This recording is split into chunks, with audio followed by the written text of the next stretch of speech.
जय श्री राम सभी को जय श्री राम। आपका अपने चैनल श्री राम कथा में स्वागत है सभी का। तो चलिए शुरू करते हैं। आज हम पेज नंबर 108 पढ़ेंगे। कल हमने पेज नंबर 107 पढ़ा था। तो चलिए शुरू करते हैं। सबसे पहले हम प्रभु के श्री चरणों की वंदना करेंगे और शुरू करेंगे पेज नंबर 108। लेकिन इसके पहले हम सभी देवी देवताओं से हाथ जोड़कर आह्वान करेंगे कि आइए हमारे साथ इस महान ग्रंथ का श्रवण करिए और कोई त्रुटि हो तो इसके लिए क्षमा करें। तो चलिए शुरू करते हैं आज का पेज नंबर 108। लेकिन इसके पहले हम पेज नंबर 107 का अंतिम श्लोक पढ़ेंगे। कली से कठोर निठोर सोई छाती, सुनी हरि चरण चो हर शाती। गिरिजा सुनु राम कई लीला, सुरहित धनुज विमोहन सीला। चलिए शुरू करते हैं आज का रामचरितमानस पेज नंबर 108 बालकांड। दोहा। राम कथा सुरधेनु सम सेवत, सब सुखदानी। सत समाज सुरलोक, सब को न जुने अस जानी। श्री रामचंद्र जी की कथा कामधेनु के समान सेवा करने से सब सुखों को देने वाली है और सत्पुरुषों के समाज ही सब देवताओं के लोक हैं। ऐसा जानकर इसे कौन न सुनेगा। इसका अर्थ हिंदी में जानते हैं। श्री रामचंद्र जी की कथा कामधेनु के समान सेवा करने में सब सुखों की देने वाली है और सत्पुरुषों के समाज है सब देवताओं लोग। ऐसा जानकर इसे कौन न सुनेगा। राम कथा सुंदर कर तारी, संशय विहग उड़ाव निहारी। राम कथा कलि विपट कुठारी, सादर सुनु गिरिराज कुमारी। श्री रामचंद्र जी की कथा हाथ की सुंदर ताली है जो संध्या रूपी पक्षियों को उड़ा देती है। फिर राम कथा कलयुग रूपी वृक्ष को काटने के लिए कुल्हाड़ी है।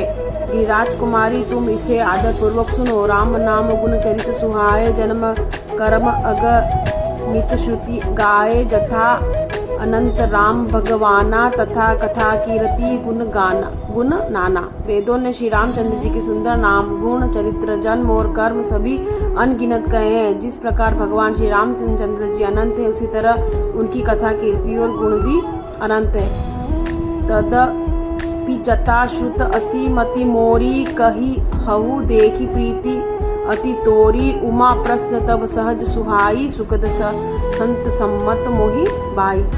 तो भी तुम्हारी अत्यंत प्रीति देखकर मैं जैसा कुछ मैंने सुना है और जैसी मेरी बुद्धि है उसी के अनुसार मैं कहूँगा। हे पार्वती, तुम्हारा प्रश्न स्वाभाविक है, स्वाभाविक सुंदर सुखदायक और संत सम्मत है और मुझे तो बहुत ही अच्छा लगा है। एक बार नहीं मोही सुहाई, जतपि मोह सब कहू बहानी। तहम जो कहा राम को आना, जेहि श्रुति गाव धरहि मुनि ध्याना। परंतु हे पार्वती, एक बार मुझे अच्छी नहीं लगी। यद्यपि तुमने मोह के वश होकर ही कही। तुमने जो यह कहा कि हे राम, कोई और है जिन्हें वेद गाते हैं मुनिजन, जिनका ध्यान धरते हैं।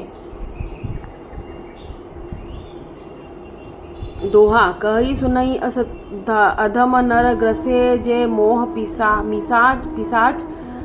पाषंडी करी पद विमुख जानही, झूठ न साच। जो मोह रूपी पिशाच के द्वारा ग्रस्त है, पाखंडी है, भगवान के चरणों में से विमुख है और जो झूठ सच सब कुछ भी नहीं जानते, ऐसे अधम मनुष्य ही इस तरह कहते सुनते हैं। अज्ञ को विद अंध अभागी, कोई विषय मुकुर मन लागी।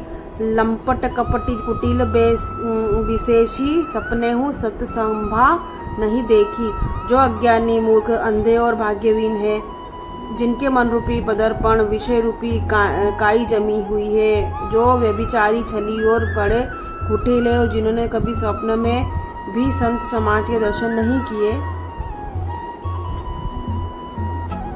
कही ते वेद असम्मत बानी, जिन्हें के सूझ लाभ नहीं जहानी। मुकुर मलिन अरु नयन बिहीना, राम रूप देखही किमि दीना।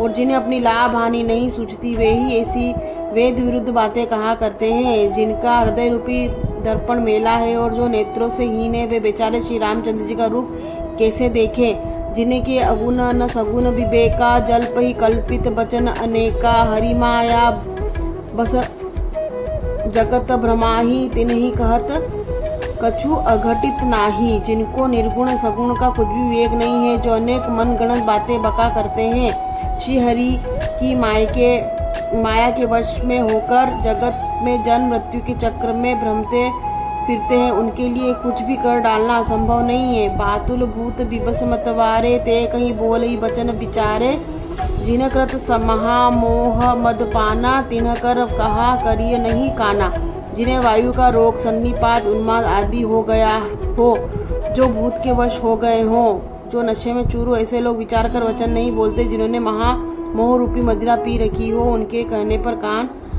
कान न देना चाहिए। सोठा अस निज हृदय विचारी, तजु संशय भजु का राम पद, सुनु गिरिराज कुमारी, भ्रम तब तम रवि कर बचन मम। अपने हृदय में ऐसा विचार कर संदेह छोड़ दो और श्री रामचंद्र जी के चरणों को भजो। हे पार्वती, भ्रम रूपी अंधकार के नाश करने के लिए सूर्य की किरणों के समान मेरे वचनों को सुनो। सगुन ही अगुन ही नहीं कछु भेदा, गावहि मुनि पुराण बुद्ध भेदा, अगुन अरूप अलख अज जोई, भगत प्रेम बस सगुन सो होई। सगुण निर्गुण में कुछ भी भेद नहीं है। मुनि पुराण पंडित और वेद सभी ऐसा कहते हैं। जो निर्गुण अरूप निरंकार अलग अव्यक्त और अजन्मा है, वही भक्तों के प्रेम वश सगुण हो जाता है। जो गुण रहित सगुण सोई कैसे, जलु हिम उपल बिलग नहीं जैसे, जासु नाम व्रत तिमित पतंगा, तेहि किमि करी कही विमोग प्रसंगा। जो निर्गुण है वही सगुण कैसे है, जैसे जल और ओलों में भेद नहीं, दोनों जल ही हैं। ऐसे ही निर्गुण और सगुण एक ही है, जिसका नाम ब्रह्म रूपी अंधकार के मिटाने के लिए सूर्य है, जिसके लिए मोह का प्रसंग भी कैसे कहा जा सकता है। राम सच्चिदानंद दिनेसा, नहीं तह मोह निशा लवलेसा, सहज प्रकार रूप भगवाना, नहीं तह पुनि विज्ञान बिहाना। श्री रामचंद्र जी की सच्चिदानंद स्वरूप सूर्य है, वहाँ मोह रूपी रात्रि का लवलेश भी नहीं है। वे स्वभाव से ही प्रकाश रूप और षडेश्वर युक्त भगवान है। क्षमा कीजिए, वहाँ तो विज्ञान रूपी प्रातःकाल भी नहीं होता। अज्ञान रूपी रात्रि को तब तो विज्ञान रूपी प्रातःकाल हो। भगवान तो नित्य ज्ञान स्वरूप है। हर्ष निषाद ज्ञान अज्ञाना, जीव धर्म असमिति अभिमाना, राम ब्रह्म व्यापक जगमाना, परमानंद परेश पुराना। इसका अर्थ हिंदी में जानेंगे। हर्ष शोक ज्ञान अज्ञान अहंता और अभिमान, ये सब जीव के धर्म है। श्री रामचंद्र जी तो व्यापक ब्रह्म परमानंद परात्पर प्रभु और पुराण पुरुष है। इस बात को सारा जगत जानता है। आज हमने पेज नंबर 109 पूरा किया। कल हम पेज नंबर 110 पढ़ेंगे और बहुत अच्छा लग रहा है, बहुत अच्छी अनुभूति हो रही है। तो चलिए कल हम मिलेंगे हम आपके अपने चैनल पे। तो हाथ जोड़ के सभी देवी देवता से क्षमा याचना करेंगे हमसे। अगर इस महान ग्रंथ को पढ़ने सुनने में किसी प्रकार की त्रुटि हो तो क्षमा करें। चलिए कल हम वापस से आपसे भेंट होगी। तब तक के लिए जय श्री राम।